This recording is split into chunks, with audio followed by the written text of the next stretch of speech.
Camat Salahutu mempersilahkan masyarakat negeri Suli tempuh jalur hukum atas keputusan Bupati Maluku Tengah. Satlantas Polres Ambon menilang 480 pengendara selama operasi Zebra Siwa 5 2019 berlangsung.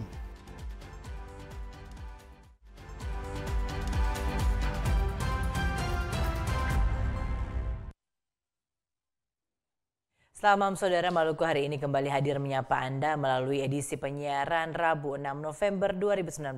Saya Nipar Nusa. Saya Henry Nanlohi. Dua berita utama tadi akan kami rangkai dengan sejumlah berita lainnya yang telah dihimpun oleh tim redaksi Maluku hari ini.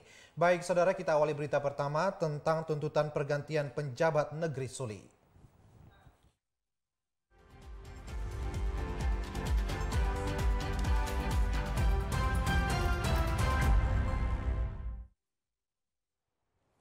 Saudara, menyikapi tuntutan masyarakat adat negeri Suli, Camat Salahutu Abdul Manaf Ohorela menyatakan SK penetapan Habel Switela sebagai penjabat kepala pemerintahan negeri Suli merupakan kewenangan Bupati. Ohorela menyebutkan jika masyarakat merasa keberatan dengan keputusan tersebut bisa menempuh jalur hukum melalui PT UN.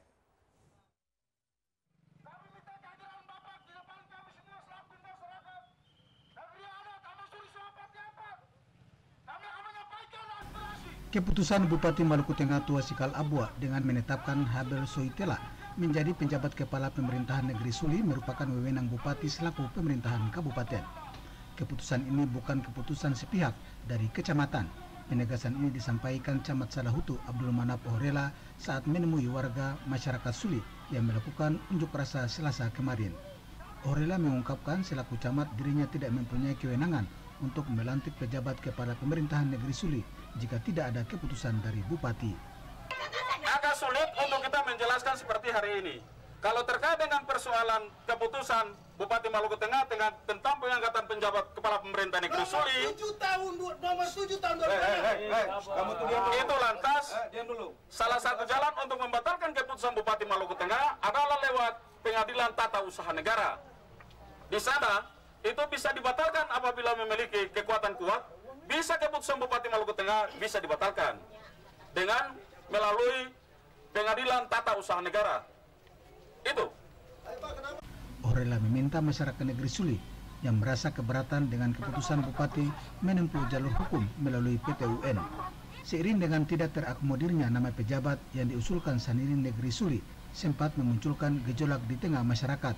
Masyarakat sempat menyegel kantor pemerintahan negeri Suli untuk sementara waktu. Abu Sahubawa, Caktamaela melaporkan.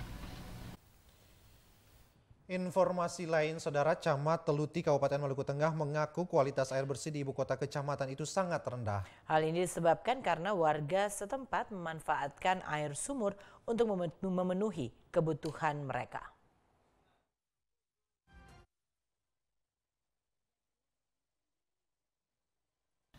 Warga Kecamatan Teluti belum mendapatkan air bersih secara baik. Pasalnya proyek air bersih yang dibangun pemerintah Provinsi Maluku beberapa tahun lalu di ibu kota kecamatan itu belum dapat dirasakan manfaatnya secara maksimal.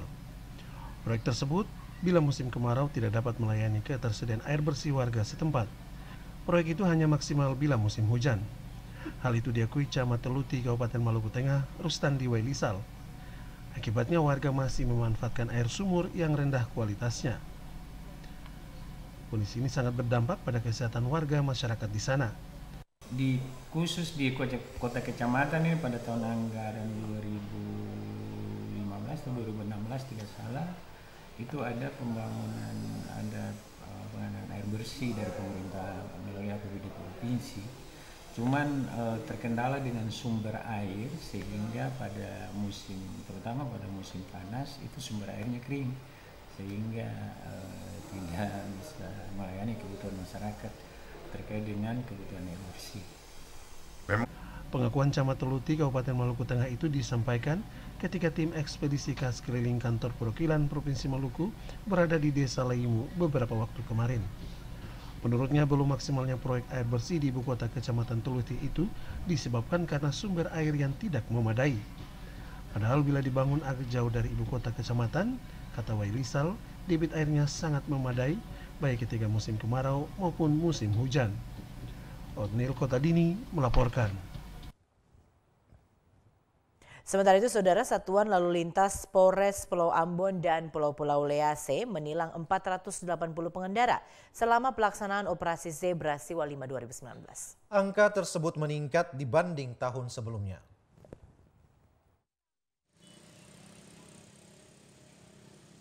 Operasi Zebra Siwa 5 2019 telah berakhir 5 November kemarin.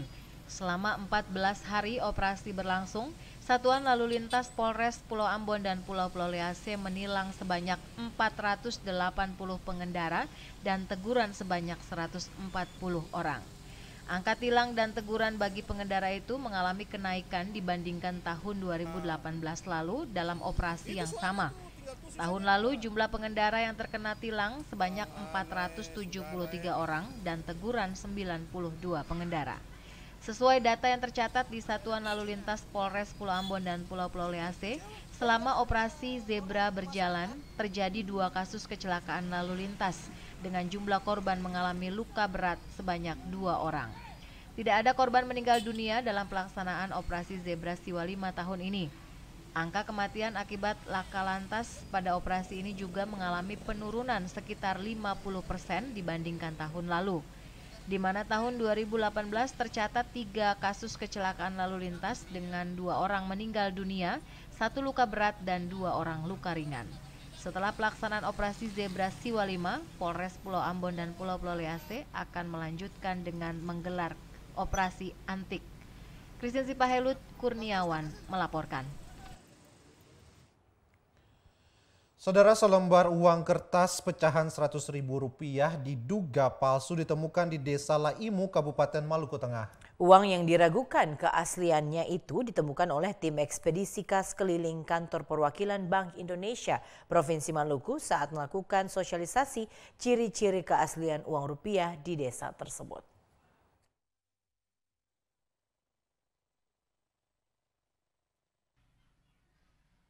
Saat melakukan sosialisasi ciri-ciri keaslian uang rupiah di Desa Laimu, Kecamatan Teluti, Kabupaten Maluku Tengah, tim ekspedisi kas keliling kantor perwakilan Bank Indonesia Provinsi Maluku berhasil menemukan 1 lembar uang Rp100.000 yang diragukan keasliannya.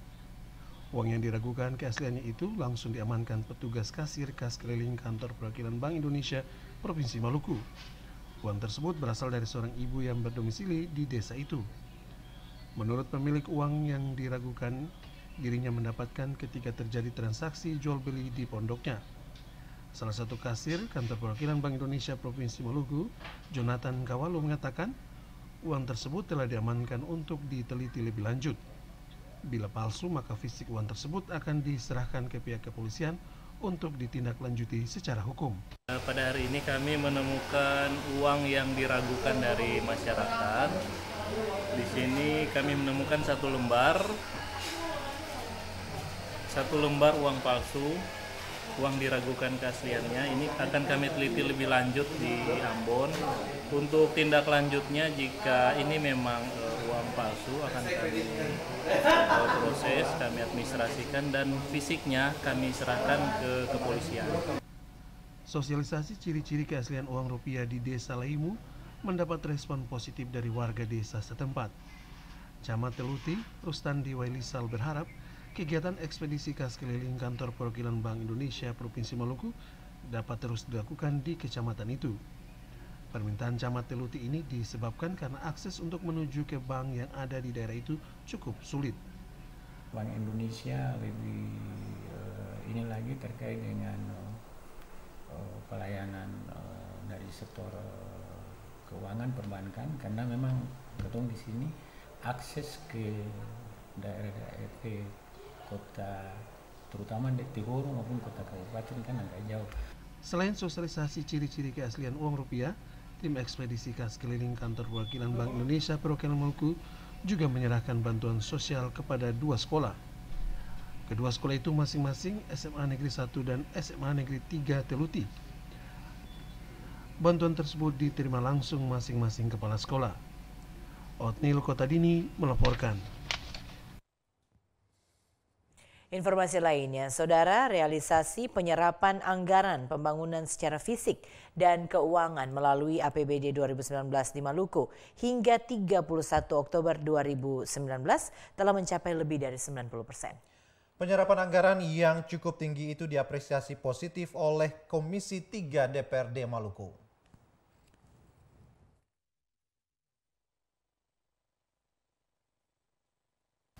Komisi 3 DPRD Maluku mengapresiasi penyerapan anggaran pembangunan yang dilakukan sejumlah OPD di lingkup pemerintah Provinsi Maluku. Hingga November 2019, penyerapan anggaran pembangunan yang dibiayai APBD 2019 telah mencapai 90%. Penyerapan anggaran pembangunan lewat APBD 2019 dilakukan dalam bentuk pembangunan fisik di sejumlah wilayah di Maluku. Hal itu disampaikan Ketua Komisi 3 DPRD Maluku, Anos Yeremias, saat bersilaturahmi dengan mitra kerja di lingkup pemerintah Provinsi Maluku Selasa pagi. Penyerapan anggaran APBD yang cukup tinggi tersebut merupakan tertanda baik.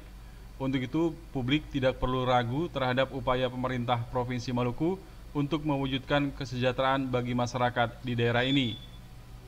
Selain silaturahmi, karena ini di penghujung tahun anggaran 2019, maka kami juga meminta progres dari seluruh OPD yang bermitra dengan Komisi 3 DPRD Provinsi Maluku. Jadi percakapan tadi sudah cukup baik dan prinsipnya adalah atau kesimpulannya adalah untuk pelaksanaan APBD 2019 realisasi fisik maupun keuangan sampai dengan 31 Oktober 2019 sudah mencapai 90% lebih. Ya, itu pertanda baik. Karena itu publik tidak perlu ragu, publik tidak perlu khawatir tentang kondisi daerah ini. Selain bersilaturahmi dalam pertemuan ini, Komisi 3 juga mendapatkan laporan dari Bapeda terkait kemajuan yang dicapai Maluku dalam upaya penurunan angka kemiskinan dan indeks pembangunan manusia Maluku yang semakin baik. Frida Reman, Bambang Yudaswara melaporkan. Sementara itu, Saudara, Komisi 2 DPRD Maluku akan memantau program prioritas yang dilakukan OPD di lingkup pemerintah provinsi. Pemantauan yang dilakukan tersebut untuk memastikan program prioritas dari OPD tersebut tepat sasaran dan menyentuh kepentingan masyarakat di daerah ini.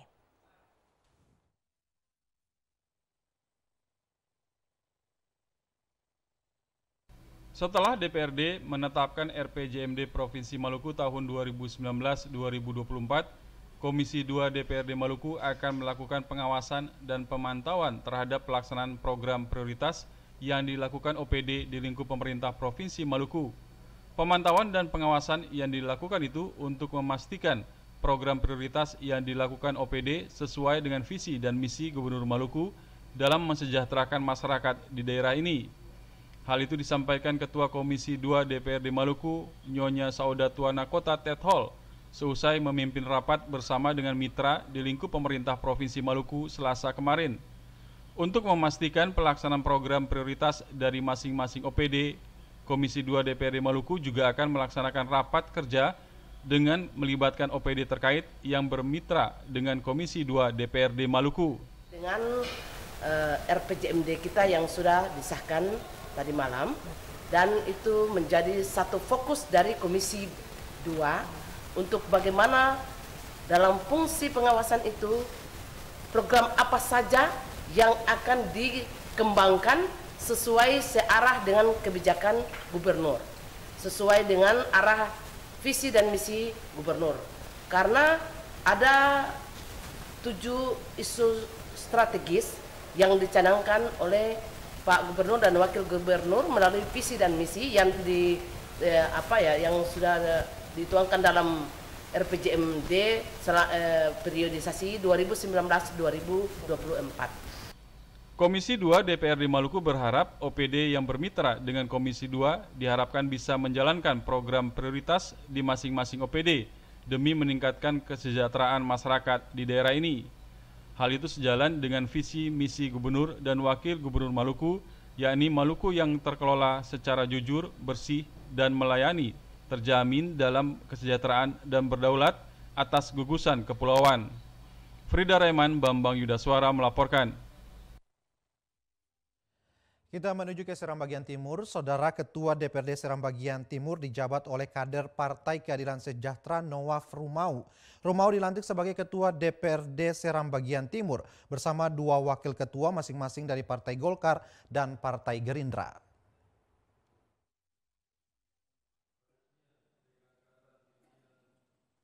Jabatan Ketua Dewan Perwakilan Rakyat Daerah Kabupaten Seram Bagian Timur periode 2019-2024 diduduki kader Partai Keadilan Sejahtera Nowaf Rumau. Keberhasilan Rumau menduduki pucuk pimpinan di DPRD ini setelah PKS meraih kursi dominan hasil Pileg 2019 lalu. Nowaf Rumau duduk menggantikan Agil Rumakat yang merupakan kader Partai Golkar. Pada periode 2019-2024 ini Agil Rumakat turun menjadi Wakil Ketua 1. Formasi pimpinan definitif DPRD Seram Bagian Timur ini dilantik dalam rapat paripurna DPRD Seram Bagian Timur Selasa kemarin. Agenda tunggal rapat paripurna yakni pengambilan sumpah janji pimpinan DPRD periode 2019-2024.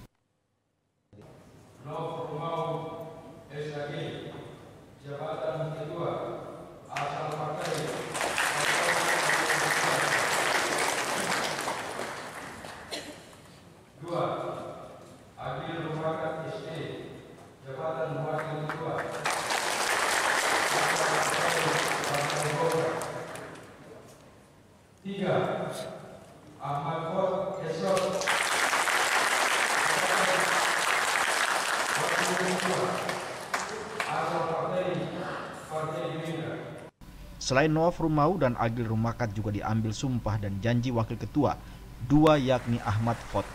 Ahmad Fot merupakan kader Partai Gerindra asal daerah pemilihan 1 SBT. Ketua DPRD Nowaf Rumau mengatakan setelah disahkan pimpinan definitif, akan segera menggelar rapat paripurna dalam rangka pembentukan alat kelengkapan DPRD, diantaranya komisi-komisi Badan Anggaran, Badan Legislasi, dan Badan Kehormatan DPRD. Mansyur Boynau melaporkan. Sementara itu, saudara, pimpinan DPRD Seram Bagian Barat akhirnya dilantik. Posisi ketua didaulat Abdul Rashid Risaholid, kader Partai Hanura yang mendampingi Arifin Ponglan dari Partai Nasdem dan Lanyong dari PDIP sebagai wakil ketua 1 dan 2.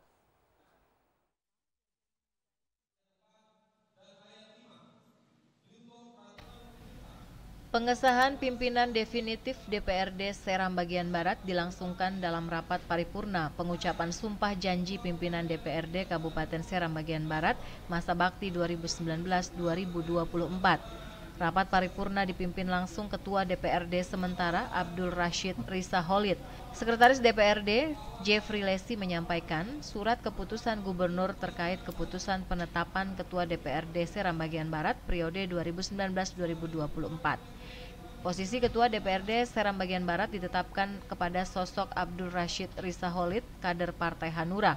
Sementara itu posisi Wakil Ketua 1 dan 2 disematkan kepada Arifin Ponglan dari fraksi Nasdem dan Lanyong dari fraksi PDIP. Pengambilan sumpah dan janji Ketua dan Wakil Ketua DPRD Seram Bagian Barat masa bakti 2019-2024 dipimpin langsung Kepala Pengadilan Dataran Hunipopu Yohanes Dairo Malo. Bupati Seram Bagian Barat M. Yasin Payapo berharap agar Ketua dan Wakil Ketua DPRD yang baru dilantik bisa melaksanakan tugas dan tanggung jawab untuk masa bakti 5 tahun mendatang. Kekompakan diperlukan agar sinergitas DPRD dan pemerintah daerah bisa diwujudkan. Ketua DPRD Seram Bagian Barat periode 2019-2024 Abdul Rashid Risaholid menyampaikan apresiasi bagi semua pihak yang memberikan kepercayaan untuk memimpin DPRD Seram Bagian Barat. Risaholid berjanji akan bersama seluruh anggota DPRD bekerja maksimal menyelesaikan agenda legislasi yang belum tuntas pada periode sebelumnya maupun agenda yang akan dirancang. Dari Piru Seram Bagian Barat, Wahid Hukul melaporkan. Partai Nasdem dalam perhelatan berbagai event politik tidak mengenal adanya mahar. Hal ini sejalan dengan semangat restorasi yang mengusung politik tanpa mahar, sehingga Partai Nasdem nantinya dapat menjadi wahana merealisasikan kesejahteraan rakyat.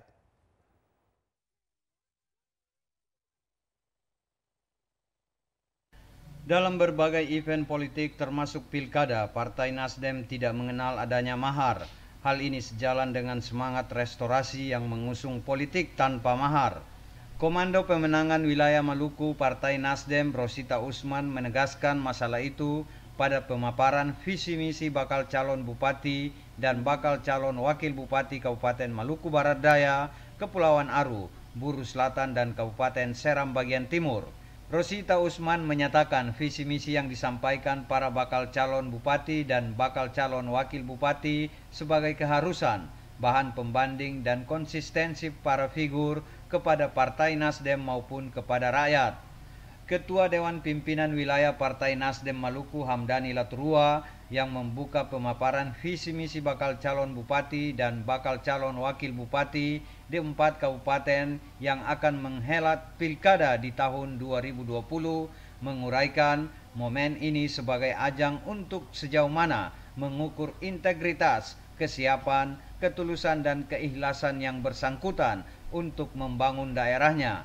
Hamdani Laturua menegaskan selama ini figur yang diberikan rekomendasi setelah diberi kepercayaan dan terpilih menjadi kepala daerah, harapan dan keinginan masyarakat untuknya jauh api dari panggangnya.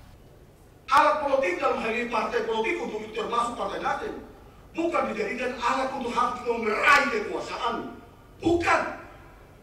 Tapi bagaimana Partai Nasdem hadir dengan saudara yang hadir pada saat ini, kami berkeinginan agar keberadaan saudara dan manakala Tuhan berkehendak, saudara memperoleh rekomendasinya. Kami berkehendak agar keberadaan saudara itu betul-betul bisa melayani rakyat, bisa mengayomi rakyat, dan bisa melindungi rakyat. Inilah harapan besar daripada Partai Nasdem untuk itu. Ada public figure yang mendaftarkan diri di Partai Nasdem. Bukan kami sengaja untuk mau melakukan pembelajaran politik terhadap tokoh dan public figure untuk itu. Tapi kami sengaja untuk saling mengingatkan kita satu dengan yang lain.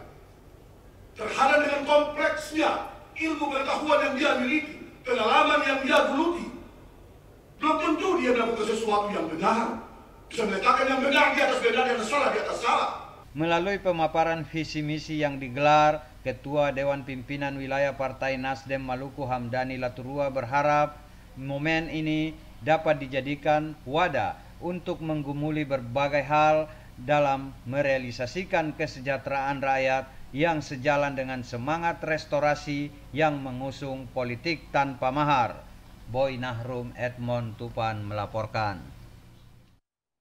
Sementara itu, saudara, bakal calon bupati dan bakal calon wakil bupati dari 4 kabupaten yang akan mengikuti pilkada tahun 2020 di Maluku mengikuti pemaparan visi misi di DPW Partai Nasdem Maluku. Penyampaian visi misi itu merupakan bentuk edukasi politik untuk mengukur integritas dan sikap para figur yang bermuara pada kesejahteraan rakyat.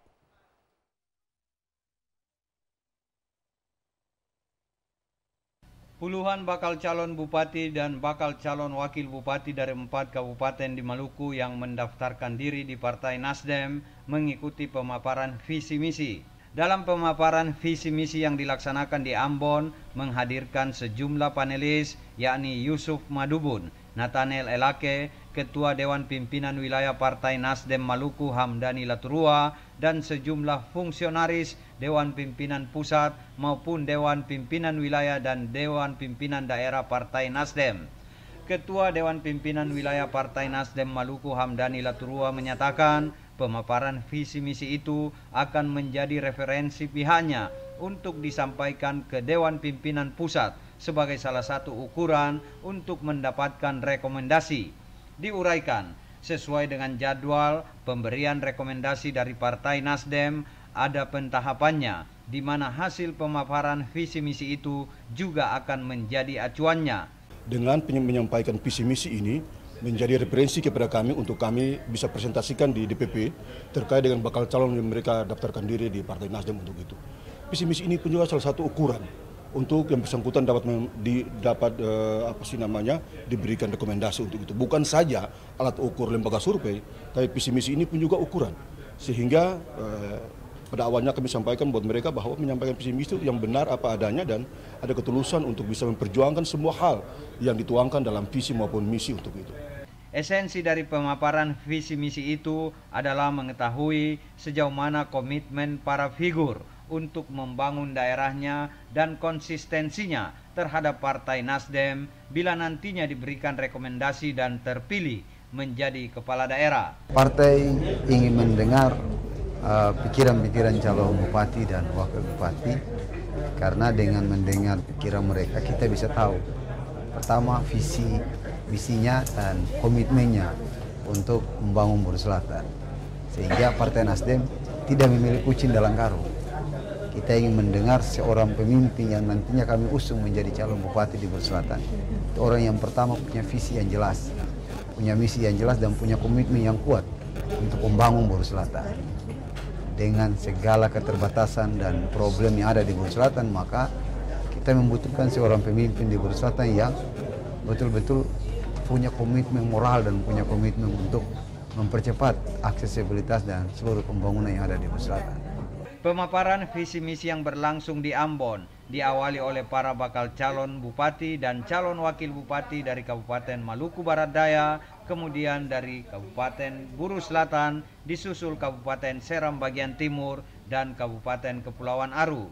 Sementara sejumlah figur yang belum dapat mengikutinya diberi waktu khusus oleh pelaksana untuk mengikuti pemaparan visi misi susulan. Boy Nahrum Edmond Tupan melaporkan. Informasi lain, saudara, aparat sipil negara lingkup Kementerian Keuangan melakukan program mengajar di 159 sekolah dasar. Dalam program ini, siswa sekolah dasar dikenalkan peran Kementerian Keuangan dalam upaya menjaga ekonomi negara.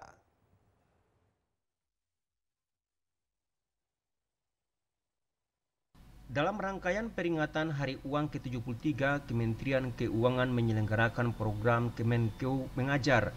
Melalui kegiatan ini, aparatur sipil negara Kemenkeu seluruh Indonesia mengajar selama 1 hari di sekolah dasar secara sukarela. Kakanwil Bea Cukai Maluku merangkap sebagai kepala perwakilan Kemenkeu Provinsi Maluku, Pinari Manan, mengatakan Menteri Keuangan, Wakil Menteri Keuangan, dan para pejabat eselon 1 Kemenkeu serta perwakilan ikut terlibat dalam kegiatan itu. Menurut Pinari Manan, Kemenkeu Mengajar keempat dilaksanakan di 61 kota, 29 provinsi, dan 159 SD serta menyentuh lebih dari 47.794 murid. Kakanwil Bea Cukai Maluku, Pinari Manan, bersama dengan relawan mengajar lainnya melaksanakan kegiatan Kemenkeu Mengajar di 5 sekolah dasar di Kecamatan Laihitu, Kabupaten Maluku Tengah.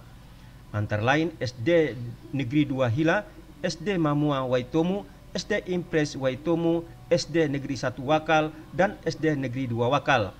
Program ini menggunakan dana dari ASN Kemenkeu. Para pegawai Kanwil Bea Cukai Maluku merasa bangga bisa menjadi bagian dari relawan Kemenkeu Mengajar. Program ini sangat penting untuk mengenalkan kepada siswa sekolah dasar sedini mungkin peran Kemenkeu dalam upaya menjaga ekonomi negara dan profesi yang ada di Kementerian Keuangan. ASN Kemenkeu juga mengajarkan nilai-nilai kebersamaan dan keberagaman dalam persatuan. Terjun ke berbagai SD tersebut untuk memberikan pengenalan kepada anak-anak SD bagaimana peran dan fungsi dari Kementerian Keuangan dan juga satker-satker ya atau profesi yang ada di dalam Kementerian Keuangan. Jadi anak-anak kita harapkan dari sejak dini mereka mengetahui peran-peran dari Kementerian Keuangan itu apa, kemudian bagaimana mengurus negara ini, bagaimana mengurus uang ini, bagaimana mengatur penerimaan atau pendapatan negara ini, dari mana saja sumber pendapatannya, bagaimana membelanjakan uang yang dihasilkan dari pendapatan tersebut. Program Kemenkeu Mengajar ini dilakukan dengan metode yang menyenangkan, ringan, dan mudah dimengerti oleh anak-anak SD. Pada tahun ini Kemenko Mengajar akan menerima rekor muri dari Museum Rekor Indonesia sebagai program kerelawanan ASN pertama di bidang pengembangan karakter untuk siswa SD. Hamzah Tomia dan Hamsa melaporkan. Sementara itu Kementerian Keuangan Mengajar merupakan agenda rutin tahunan. Kali ini 2 sekolah dasar negeri yang ada di Kelurahan Mareku, Kota Tidore, Kepulauan Maluku Utara telah dipilih sebagai lokasi untuk mengajar.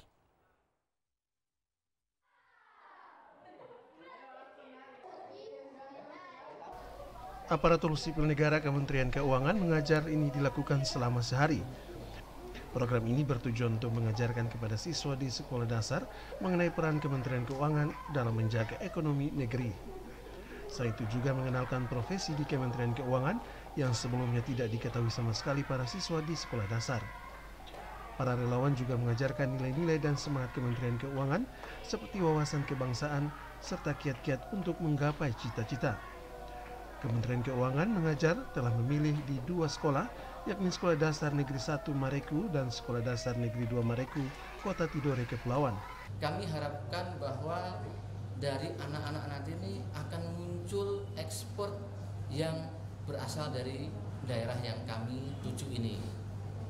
Sebagaimana kita ketahui bahwa kalau kita tanya anak-anak apa cita-citanya, itu mereka masih terbatas pandangannya.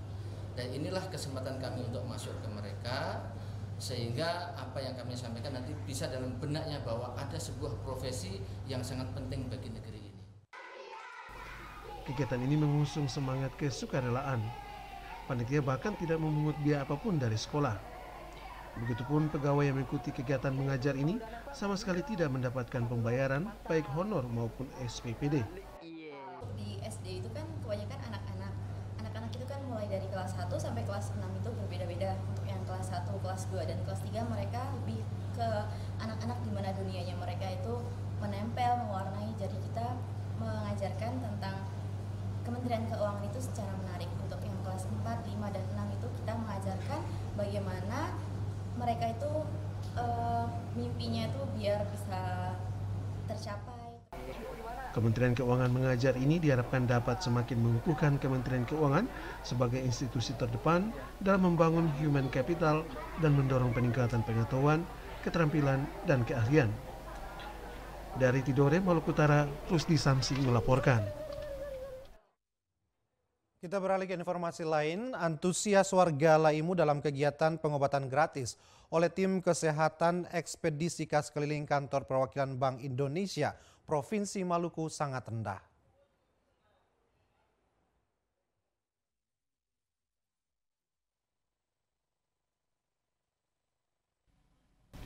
Ketika berada di Desa Laimu, Kecamatan Teluti, Kabupaten Maluku Tengah, tim ekspedisi kas keliling kantor perwakilan Bank Indonesia Provinsi Maluku melaksanakan pengobatan gratis bagi warga di sana. Kendati antusias warga sangat rendah terhadap pengobatan gratis itu, namun layanan kesehatan tetap diberikan secara maksimal. Pelayanan diberikan oleh Dr. Letnan 1 TNI Nimade Gitaria Silvana dan Dr. Letnan 2 TNI Januari dari Rumah Sakit Dr. Latumeten Ambon. Selain kedua dokter tersebut juga dilibatkan 2 perawat kesehatan dari Rumah Sakit Dr. Latumeten. Selama berada di Desa Laimu, tim kesehatan ekspedisi kas keliling kantor perwakilan Bank Indonesia Maluku berhasil memberikan layanan kesehatan kepada lebih dari 60 warga yang melakukan pengobatan gratis. Camat Teluti, Kabupaten Maluku Tengah, Rustandi Wailisal mengatakan di Desa Laimu saat ini telah tersedia puskesmas. Namun petugas di puskesmas itu sering tidak berada di tempat. Akhirnya layanan kesehatan kepada warga tidak maksimal. Olehnya itu pengobatan gratis yang dilakukan ekspedisi kas keliling Bank Indonesia Maluku harus dimanfaatkan secara baik. Karena kesempatan seperti ini jarang terjadi di Desa Laimu, Kecamatan Teluti, Maluku Tengah. Pengobatan gratis ini satu kesempatan yang baik bagi kita semua agar kita manfaatkan momen ini, karena kita tahu kita di daerah-daerah begini keterjangkauan kita kepada pusat-pusat pelayanan kesehatan. Memang kita di sini ada dokter, tapi kadang-kadang ya terkait dengan pelayanan ini kan sangat ini sekali. Nah, untuk itu kesempatan ini bisa kita manfaatkan begitu. Kebanyakan dari warga yang berobat saat itu menderita skabies akibat kutu maupun rendahnya kualitas air di desa itu. Otnil Kotadini melaporkan. Sementara itu, Saudara, upaya peningkatan pemahaman program kependudukan terus digalakan oleh Badan Koordinasi Keluarga Berencana Nasional Maluku melalui sosialisasi dan edukasi. Kegiatan sosialisasi dan edukasi terbaru diberikan dengan melibatkan unsur organisasi perangkat daerah serta legislator dari seluruh kabupaten kota di Maluku.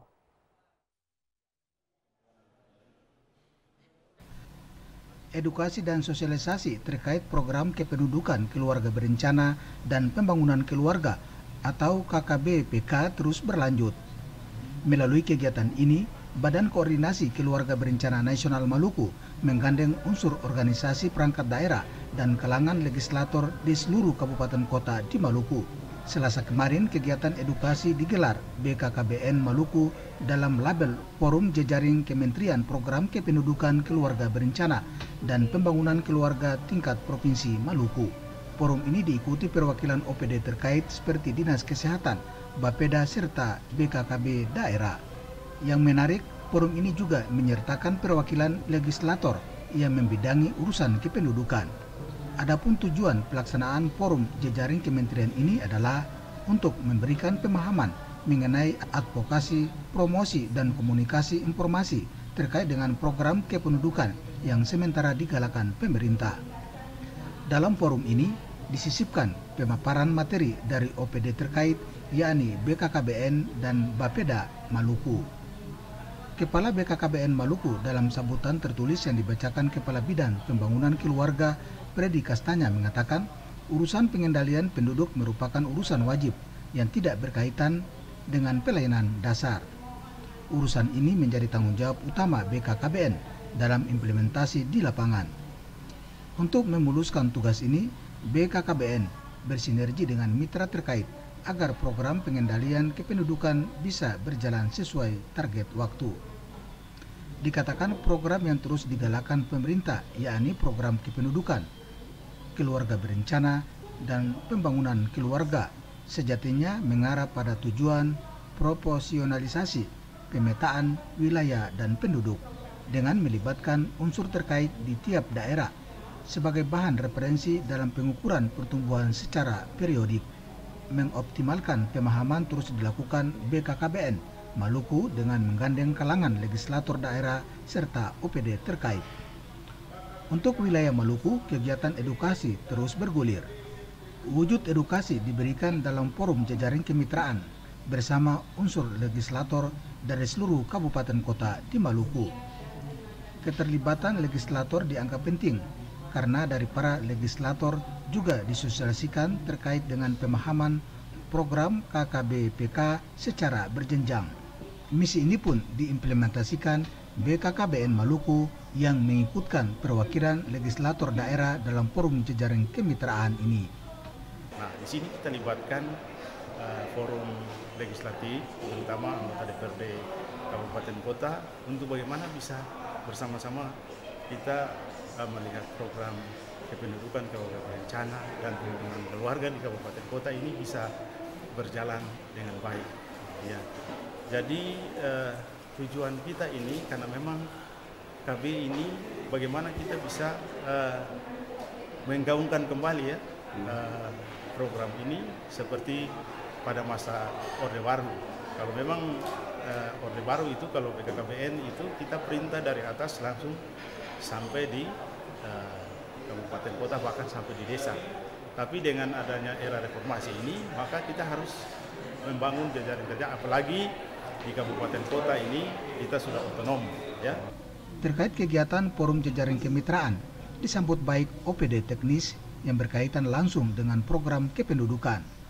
Kepala Dinas Kesehatan Buru Selatan Ibrahim Banda turut menyambut baik forum jejaring kemitraan yang dibangun bersama BKKBN Maluku.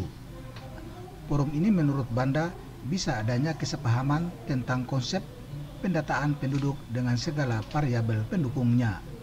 Sebenarnya ada unsur-unsur penting di situ yang kita ambil, bagaimana pendekatan keluarga, bagaimana pembangunan keluarga. Nah itu nanti kita coba sharing lagi dengan DPR, dan kebetulan kita juga ada DPR juga. Nah, jadi gampang begitu ketika mengadop materi-materi yang disampaikan oleh pemateri, dan itu kita coba untuk kembangkan di kabupaten.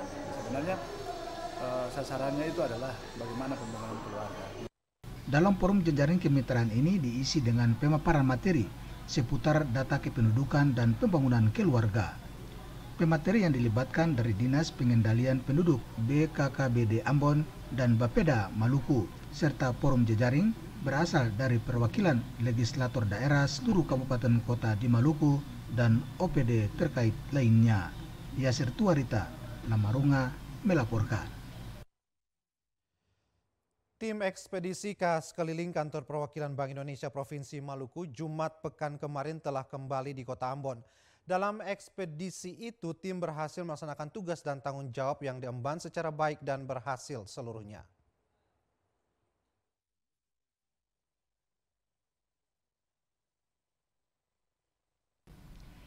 Setelah melakukan perjalanan selama sepekan di wilayah terdepan, terpencil, dan terluar di 3 kabupaten di daerah ini, akhirnya tim ekspedisi KAS keliling kantor perwakilan Bank Indonesia Provinsi Maluku kembali ke Ambon.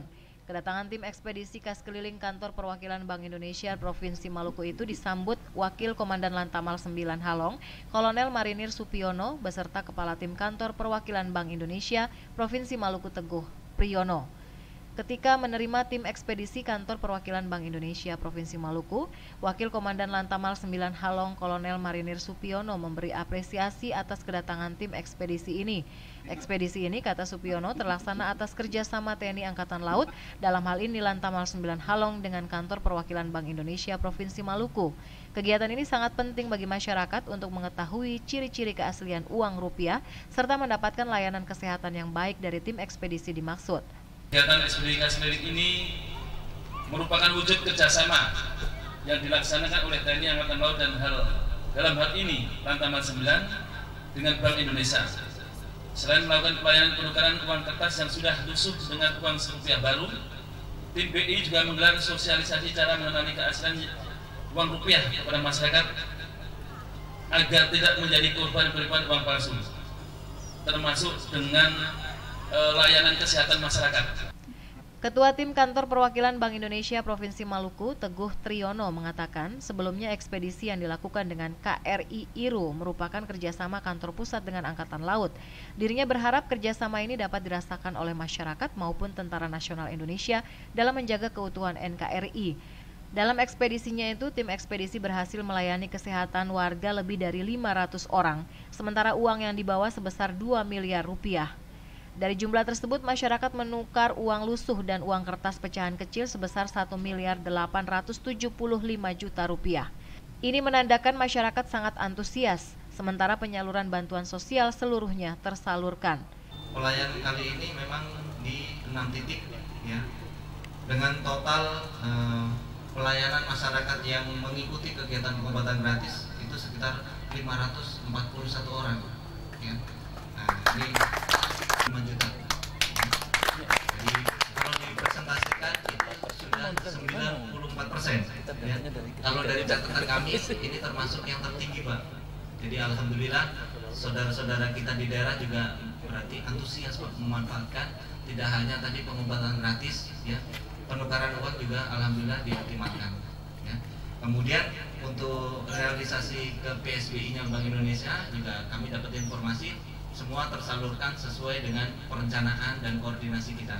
Selama melaksanakan ekspedisinya, KAS keliling kantor perwakilan Bank Indonesia Provinsi Maluku menyinggahi 6 desa di daerah terdepan, terluar, dan terpencil. Ke-6 desa tersebut masing-masing Desa Tahalupu dan Desa Luhu di Kabupaten Seram bagian Barat, Desa Kilmuri dan Kilfura di Kabupaten Seram bagian Timur, serta Desa Laimu dan Banda Neira di Kabupaten Maluku Tengah. Selama berada di 6 titik itu, tim ekspedisi KAS keliling kantor perwakilan Bank Indonesia Provinsi Maluku melaksanakan sosialisasi ciri-ciri keaslian uang rupiah, penukaran uang rupiah baik yang lusuh maupun dalam pecahan kecil, uang logam, penyaluran bantuan sosial Bank Indonesia, dan pengobatan gratis bagi warga desa yang disinggahi. Kepala Tim Ekspedisi KAS keliling kantor perwakilan Bank Indonesia Provinsi Maluku, Teguh Triyono, mengatakan Penyaluran CSR Bank Indonesia dilakukan melalui bantuan sosial bagi desa-desa sesuai dengan kebutuhan mereka. Sudah melakukan konfirmasi, tadi sudah disampaikan baik ke kepala desa maupun camat atau pihak-pihak yang bisa kita konfirmasi apa sih kebutuhannya masyarakat di sana, ya kan? Ya memang kita masih didominasi adalah rumah ibadah, sekolah, ya. Kemudian mungkin fasilitas umum ada beberapanya juga kita kasih genset dan segala macamnya. Ya, kita sesuaikan dengan kondisi di daerah, ya. Dan memang kami juga tadi disampaikan bahwa kita juga memiliki keterbatasan, baik keterbatasan waktu, keterbatasan armada juga. Makanya kalau di lokasi pelayanan 3T tadi ada saudara-saudara kita yang bilang, Pak, kami desa sebelah kok kami enggak. Ya memang kita juga terbatas. Di 6 lokasi yang disinggahi, tim ekspedisi Kas Keliling Kantor Perwakilan Provinsi Maluku disambut antusias warga. Karena selain memahami tentang ciri-ciri keaslian uang rupiah, tim ekspedisi Kas Keliling Kantor Perwakilan Bank Indonesia Provinsi Maluku juga melakukan pengobatan gratis, penyerahan bantuan sosial, serta penukaran uang rupiah. Otis Kotadini dan Andre Oktolsia melaporkan. Sementara itu, Saudara, Badan Pusat Statistik secara nasional akan melaksanakan sensus penduduk serentak di seluruh Indonesia.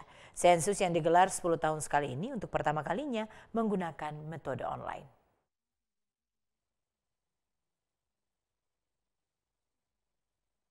Kepala Badan Pusat Statistik Maluku Dumanggaru Tauruk menjelaskan, sensus penduduk secara nasional akan dilaksanakan pada Februari hingga Juni tahun 2020. Sensus penduduk yang dilaksanakan Badan Pusat Statistik ini berbeda dari tahun-tahun sebelumnya. Untuk sensus penduduk tahun 2020, BPS akan menggunakan metode online. Ada 3 sensus yang dilaksanakan Badan Pusat Statistik, yaitu sensus pertanian, sensus ekonomi, dan sensus penduduk. Untuk tahun 2020 merupakan sensus ke-7 sejak Indonesia merdeka. Utauruk menambahkan basis data survei penduduk menggunakan data kependudukan dari Dukcapil Kementerian Dalam Negeri. Menurutnya BPS berperan memperbaharui data kependudukan lewat survei dengan menggunakan nomor induk kependudukan. Harapannya Pak Presiden bahwa dengan keluarnya Perpres nomor 39 tahun 2019 tentang satu data ke Indonesia, diharapkan satu data itu merupakan termasuk dalam satu data kependudukan Indonesia. Jadi satu data kependudukan Indonesia itu harus menyamakan persepsi tentang data penduduk, baik itu oleh BPS maupun oleh Dukcapil ataupun instansi yang lain. Ini salah satu cara menuju satu data kependudukan. Dengan sensus penduduk yang dilaksanakan pada tahun 2020 nanti, diharapkan tidak ada lagi data berbeda untuk satu kepentingan. Informasi lain, Saudara, pemerintah Kabupaten Maluku Tengah Senin kemarin memperingati HUT ke-62 Kota Masohi di Lapangan Nusantara, Kota Masohi. Dalam momentum tersebut, Bupati Maluku Tengah Tuasikal Abua berharap stabilitas serta kerukunan antar umat beragama di Kota Masohi tetap dipelihara.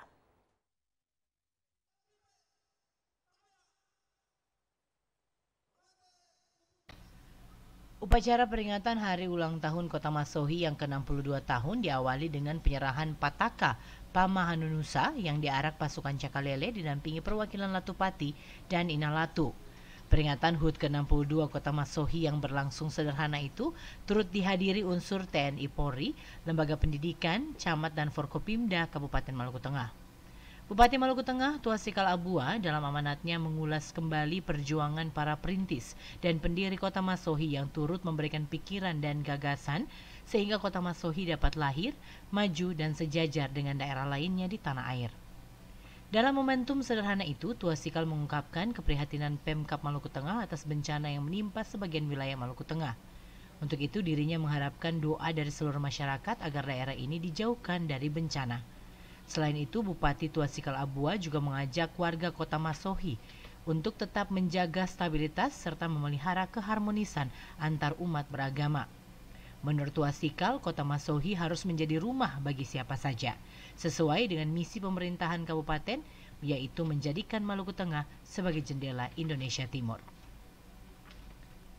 Dari Masohi, Maluku Tengah, kontributor TVRI melaporkan. Saudara, sesuai hasil monitoring dan asesmen Majelis Pendidikan Muhammadiyah di Kabupaten Maluku Tengah beberapa waktu lalu, pimpinan SMA dan SMK Muhammadiyah mengalami pergantian. Hal itu untuk menciptakan regenerasi dan penyegaran dengan tujuan pengembangan pendidikan di Maluku.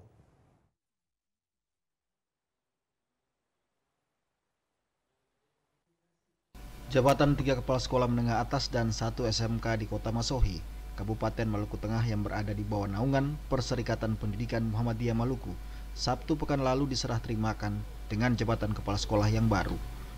Sekolah tersebut yakni SMA Muhammadiyah Masohi, SMA Muhammadiyah Sepa, SMA Muhammadiyah Olong, dan SMK Muhammadiyah Masohi. Serah terima jabatan ini dilakukan berdasarkan rekomendasi Perserikatan Muhammadiyah Maluku Tengah, serta surat tugas Dinas Pendidikan dan Kebudayaan Provinsi Maluku tentang pengangkatan kepala sekolah di lingkup pendidikan Muhammadiyah Maluku Tengah. Sekretaris Wilayah Muhammadiyah Maluku, Sunari, mengatakan, serah terima jabatan kepala SMK dan SMA lingkup Muhammadiyah dilakukan untuk regenerasi dengan sasaran untuk terus mengembangkan pendidikan Muhammadiyah yang unggul dalam berbagai bidang. Maluku Tengah ini beberapa waktu yang lalu Majelis Dikdasmen itu telah melakukan evaluasi dan monitoring dan melaksanakan asesmen untuk pemilihan kepala sekolah. Kenapa ini dilakukan? Yang pertama, untuk regenerasi, kaderisasi itu harus ada. Yang kedua, penyegaran kepala sekolah ini kami harapkan bisa untuk mengembangkan pendidikan yang ada di Maluku Tengah ini bisa menjadi yang lebih efektif dan efisien. Sekretaris Muhammadiyah Maluku, Sunari, mengharapkan Perserikatan Muhammadiyah di Maluku Tengah terus memperhatikan pendidikan sebagai salah satu bentuk keseriusan Muhammadiyah dalam mencerdaskan anak bangsa, khususnya di Kabupaten Maluku Tengah. Dari Maluku Tengah, kontributor TVRI Fatahilasia melaporkan. Dalam rangka mengantisipasi defisit anggaran di lingkup pemerintah Provinsi Maluku, Komisi 3 DPRD Maluku minta Bapeda dan Dispenda melakukan langkah inovasi. Hal ini perlu dilakukan agar pendapatan asli daerah Maluku dari berbagai sektor unggulan dapat ditingkatkan.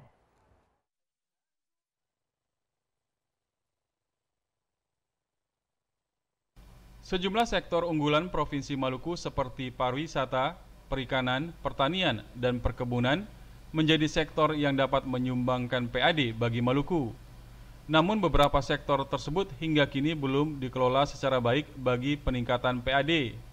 Akibatnya dalam beberapa tahun terakhir, pemerintah Provinsi Maluku mengalami defisit anggaran. Untuk meminimalisir terjadinya defisit anggaran tersebut, Komisi 3 DPRD Maluku minta kepada Bapeda dan Dispenda untuk dapat melakukan inovasi terhadap potensi sumber daya alam yang ada di Provinsi Maluku. Hal itu disampaikan Ketua Komisi 3 DPRD Maluku, Anos Yermias, dalam rapat bersama dengan mitra di lingkungan pemerintah Provinsi Maluku Selasa pagi. Diakui Anos Yermias, defisit anggaran di setiap pemerintahan merupakan hal biasa.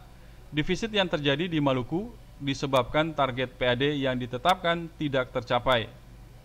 Karena itu defisit bagi kami di Maluku, bagi kita di Maluku boleh. Karena apa? Defisit itu akibat dari target pendapatan kita tidak tercapai. Sementara yang kita targetkan untuk belanja, kita lakukan atau kita targetkan. Tapi pendapatan tidak tercapai, itu juga mengakibatkan terjadi defisit. Tetapi kami tadi mendorong Bapeda dan juga Dispenda untuk terus berinovasi dalam rangka untuk menaikkan pendapatan daerah kita. Frida Reman, Bambang Yudaswara melaporkan. Saudara, Ketua Umum Badan Pengurus HIPMI Kota Ambon, Ahmad Ilham Sipahutar, mengatakan pelayanan satu pintu di Badan Penyelenggaraan Jaminan Sosial Kesehatan maupun Ketenagakerjaan di Maluku perlu ditingkatkan. Hal tersebut perlu dilakukan karena pelayanan kepada masyarakat belum berjalan optimal.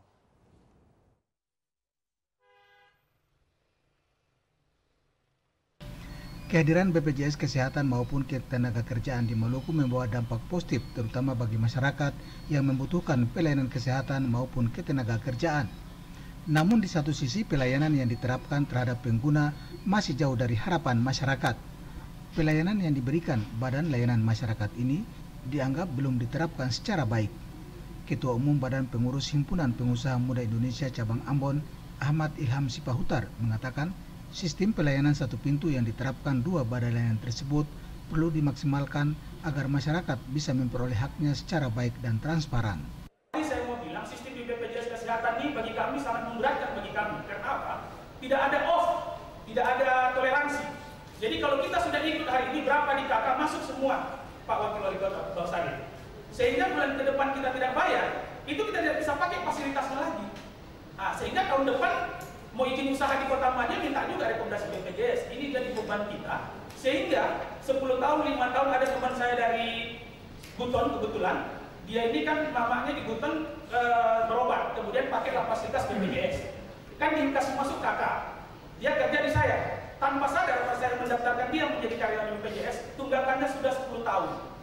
Dan dia harus bayar itu dulu, baru dia bisa mengikut untuk peserta BPJS. Bayangkan, dia tidak tahu. Hanya karena kakaknya dimasukkan di kampung, nama dia ada di kakak itu, akhirnya masuk. Ini juga jadi problem bagi kita. Sipahutar menyebut sejak dua badan layanan masyarakat itu hadir di tengah masyarakat, pelayanan yang diberikan dinilai belum maksimal. Karena itu, Sipahutar mendorong dua layanan itu untuk terus meningkatkan kualitas pelayanan kepada masyarakat secara kontinu. Abu Sahubawa, Unga melaporkan. Indeks tendensi konsumen Provinsi Maluku pada triwulan ketiga tahun 2019 sebesar 105,72. Jika dilihat dari 34 provinsi di Indonesia, Provinsi Sulawesi Utara mencapai ITK tertinggi sebesar 110,83 dan Provinsi Papua menduduki posisi terendah sebesar 97,70.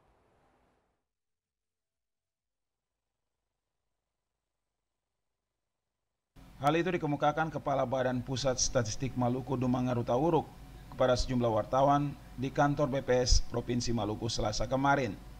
Menurut Dumangar, indeks tendensi konsumen merupakan indikator perkembangan ekonomi terkini yang dihasilkan Badan Pusat Statistik melalui survei. ITK merupakan indeks yang menggambarkan kondisi ekonomi konsumen pada triwulan berjalan dan perkiraan pada triwulan yang akan datang. Indeks tendensi Provinsi Maluku mencapai 105,72 yang disebabkan menurunnya pendapatan rumah tangga dengan nilai indeks mencapai 102,86 dan kondisi konsumsi rumah tangga terhadap makanan dan non-makanan dengan nilai indeks mencapai 103,49. Faktor lain yang tidak mempengaruhi ITK Maluku adalah kaitan inflasi dengan konsumsi makanan sehari-hari yang relatif stabil dengan nilai indeks besar 112,85. Dumangar menjelaskan jika dilihat dari 34 provinsi di Indonesia, Provinsi Sulawesi Utara mencapai ITK tertinggi sebesar 110,83. Sementara itu Provinsi Papua menduduki posisi terendah dengan nilai ITK secara nasional mencapai 101,03. Hampir seluruh wilayah di Sulawesi, Maluku, dan Papua memiliki nilai indeks di atas 100. Hanya Provinsi Gorontalo, Maluku Utara, dan Papua Barat. Hal itu menunjukkan bahwa kondisi perekonomian di wilayah Sulampua secara umum relatif stabil. Ong Limba dan Junaidi Asril melaporkan.